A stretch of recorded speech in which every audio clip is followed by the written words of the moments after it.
तो आज मार्केट में सुदीप फार्मा का आईपीओ लिस्ट हुआ, जहां पर पहले ही दिन इन्वेस्टर्स को पूरे 30% के गेन्स हुए।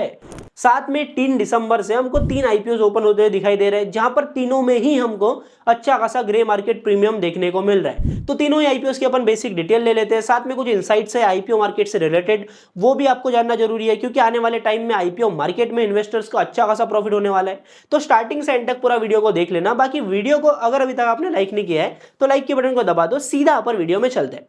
सबसे पहले अपन बात करते हैं इन तीनों ही आईपीओ के टाइमलाइन की, क्योंकि सबसे पहले हमें यह समझना पड़ेगा कि ये जो तीनों आईपीओ है ना, इन तीनों ही आईपीओ की टाइमलाइन एकदम सेम है। मतलब हमें यह भी डिसाइड करना पड़ सकता है कि तीनों में से कौन सा आईपीओ अपने लिए बढ़िया है। कोई अगर एक ही अपने को चूज करना है, एक ही लॉट अप्लाई करने का अपने पास में अमाउंट है, तो वो भी अपन समझ लेंगे आगे। सबसे पहले अपन टाइमलाइन को समझते हैं। तो जैसे कि मैंने आपको ऑलरेडी बताया कि 3 दिसंबर से ये जो आईपीओ है तीनों ही मार्केट में ओपन होने वाले हैं, जहां पर अपन अप्लाई कर सकते हैं 5 दिसंबर तक। अलॉटमेंट बेसिस की बात करें तो 8 दिसंबर को इनका अलॉटमेंट का बेसिस क्लियर होगा और तीनों ही कंपनीज मार्केट में 10 दिसंबर के दिन लिस्ट होने वाली है। अभी जो 3 आईपीओ हमको आते हुए दिखाई दे रहे हैं ना, तो ऐसा बिल्कुल नहीं कि इसी टाइमलाइन में हमको ये 3 ही आईपीओ आते हुए दिखे। हो सकता है कि कल परसों में हमको और भी आईपीओ कंफर्म होते हुए दिखे, जहां पर हो सकता है कि 3 तारीख से नहीं तो 5 तारीख से कोई आईपीओ ओपन हो, 4 तारीख से कोई आईपीओ ओपन हो, तो ये भी चांसेस बन रहे हैं। लेकिन अभी के टाइम पर अपन इन 3 आईपीओ की बात करने वाले। तो अपना जो पहला आईपीओ होने वाला है वो होने वाला है एकस लिमिटेड। अभी कंपनी के बिजनेस की बात करते हैं तो कंपनी मैन्युफैक्चरिंग और ऑपरेटिंग का काम करती है स्पेशल इकोनॉमिक जोन्स में, जहां पर company fully vertically integrated capabilities own करती है एरोस्पेस सेगमेंट में। कंपनी के प्रोडक्ट पोर्टफोलियो की अपन बात करते हैं तो company engine system, landing system, cargo and interior structures और असेंबली मैन्युफैक्चरिंग का काम देखती है। कंपनी स्टैब्लिश हुई थी ईयर 2000 में, जहां पर इनके बिजनेस की बात करें तो स्पेशल इकोनॉमिक जोन्स में एरोस्पेस सेगमेंट में कंपनी एक तरीके से मोनोपोली होल्ड करती है। अभी आईपीओ के इशू की अपन बात करते हैं तो टोटल 921 करोड़ का इसका टोटल इशू होने वाला है, जहां पर इस इशू में हमको दोनों ही चीजें देखने को मिलेगी। जहां पर फ्रेश इशू की अपन बात करते हैं तो 670 करोड़ का फ्रेश इशू है। वहीं पर ऑफर फॉर सेल ओएफएस हमको देखने को मिल रहा है 251 करोड़ का। मतलब इस आईपीओ से 670 करोड़ रुपए जो उठने वाला है वो कंपनी के पास में जाएगा, जहां पर कंपनी अपने ग्रोथ में यूज करने वाली है, और 250 करोड़ रुपए कंपनी के एग्जिस्टिंग इन्वेस्टर्स अपने स्टेक को सेल करके इस आईपीओ से घर पे लेकर के जाने वाले हैं। अभी 670 करोड़ में से 433 करोड़ रुपए कंपनी डेट पेमेंट में यूज करने वाली है, जहां पर कंपनी एकस लिमिटेड खुद की कंपनी का डेट पेमेंट करेगी और साथ में इनकी कुछ सब्सिडरीज है उनका भी डेट पेमेंट होने वाला है। और जो बचा हुआ पैसा है वो इनऑर्गेनिक ग्रोथ में लगने वाला है, साथ में जनरल कॉर्पोरेट पर्पस में ये पैसा यूज होने वाला है। कंपनी के फाइनेंशियल्स की बात करें तो कंपनी अभी के टाइम पर भी लॉस मेकिंग है, और इसी वजह से यहाँ पर जो आईपीओ में कोटा हमको देखने को मिल रहा है रिटेल इन्वेस्टर्स के लिए, वो मात्र 10% का कोटा ही आईपीओ में रखा गया है।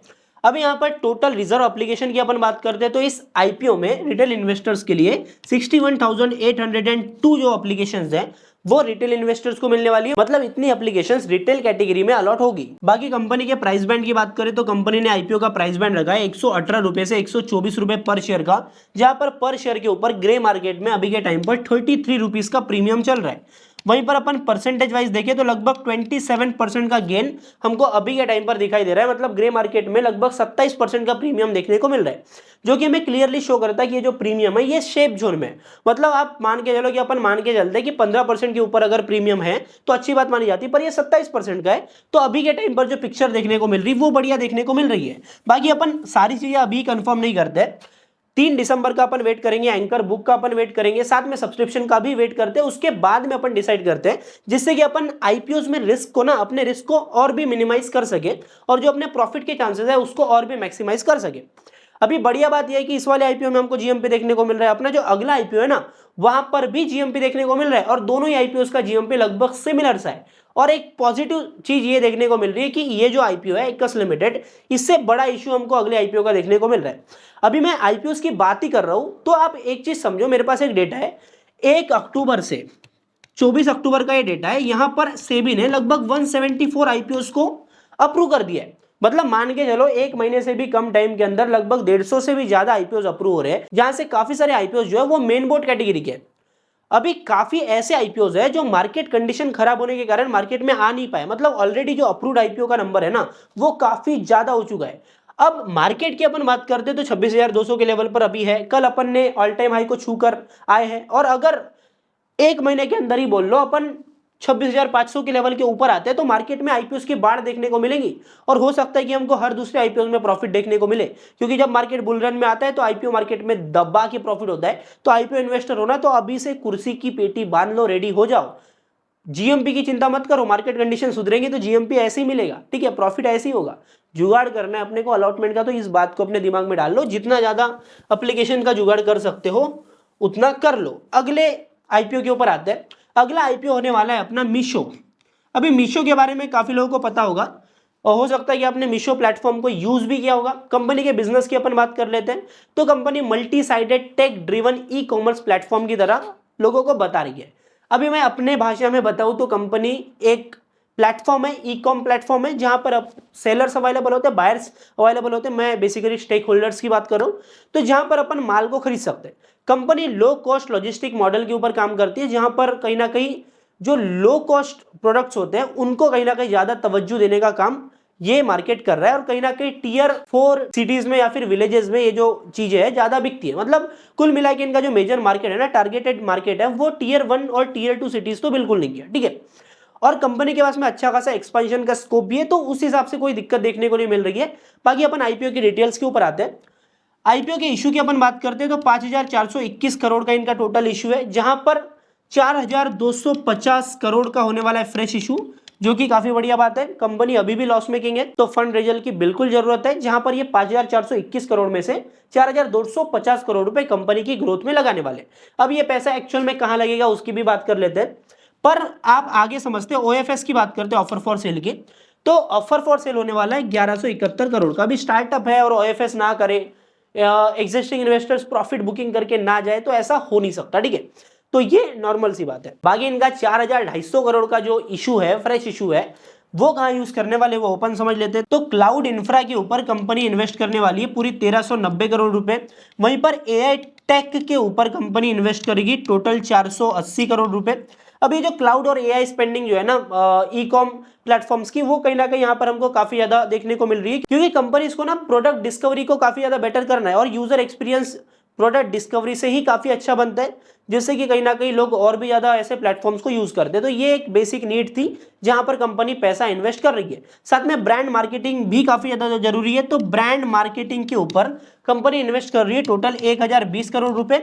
और जो बचा हुआ पैसा है वो इनऑर्गेनिक ग्रोथ में लगेगा, जहां पर एक्विजिशन हमको देखने को मिलेगी और जनरल कॉर्पोरेट पर्पज में ये पैसा बाकी का यूज होने वाला है।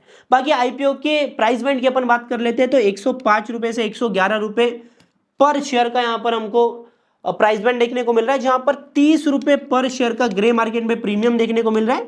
मतलब लगभग 27% का जीएमपी हमको अभी के टाइम पर देखने को मिल रहा है। तो अपना तीसरा आईपीओ होने वाला है विद्या वायर्स का, जहां पर कंपनी के बिजनेस की अपन बात करते हैं तो कंपनी इनकॉर्पोरेट हुई थी 1981 में, जहां पर कंपनी कॉपर और एल्यूमिनियम वायर्स को मैन्युफैक्चर करती है। कंपनी की मैन्युफैक्चरिंग कैपेसिटी है पूरे 1,968 मिलियन टन पर एनम की।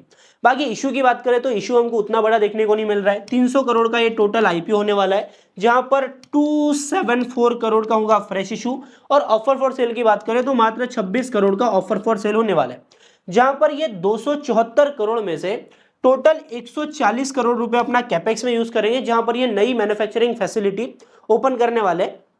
साथ में 100 करोड़ रुपए कंपनी डेट पेमेंट में यूज करेंगी और जो बचा हुआ अमाउंट है वो जनरल कॉर्पोरेट पर्पस में यूज होगा। इस वाले आईपीओ में हमको 35% का रिटेल कोटा इसलिए देखने को मिल रहा है क्योंकि कंपनी प्रॉफिटेबल है।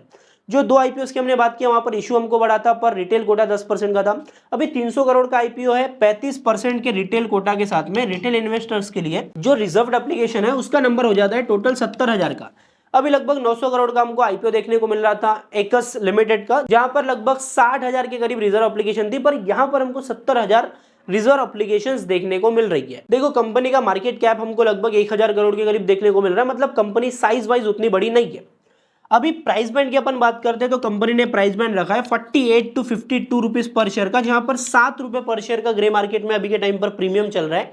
मतलब लगभग 13% का हमको प्रीमियम देखने को मिल रहा है। देखो अगर आईपीओ आते आते यहाँ पर हमको जीएमपी अच्छा देखने को मिलता है, सब्सक्रिप्शन अच्छा देखने को मिलता है, तो कहीं ना कहीं अपन एकस लिमिटेड के ऊपर इसको प्रीफर कर सकते हैं, क्योंकि रिटेल इन्वेस्टर्स के लिए यहाँ पर अलॉटमेंट के चांसेस भी बढ़िया हो जाते हैं। तो कुल मिला के जितनी भी अपडेट्स हमको देखने को मिलती है इन तीनों की एंकर बुक से रिलेटेड, वो सारी अपडेट मैं आपको टेलीग्राम चैनल पर डाल दूंगा और इनके जीएमपी में जो भी उतार चढ़ाव हमको देखने को मिलता है वो सारी अपडेट्स आपको टेलीग्राम पर ही मिलेगी, क्योंकि इमीडिएटली वीडियो बनाकर आपको बताना, आप तक इन्फॉर्मेशन पहुंचाना पॉसिबल होता नहीं है। तो लिंक डिस्क्रिप्शन में है, जाओ जल्दी टेलीग्राम चैनल को ज्वाइन कर लो। बाकी वीडियो अच्छा लगा तो वीडियो को लाइक करना, ऐसी वैल्यूएबल कंटेंट के लिए वेल्दी फाइट को सब्सक्राइब भी कर लो। बाकी मैं मिलता हूं आपसे अगले वीडियो में, तब तक के लिए बाय बाय, टाटा, जय हिंद, जय भारत।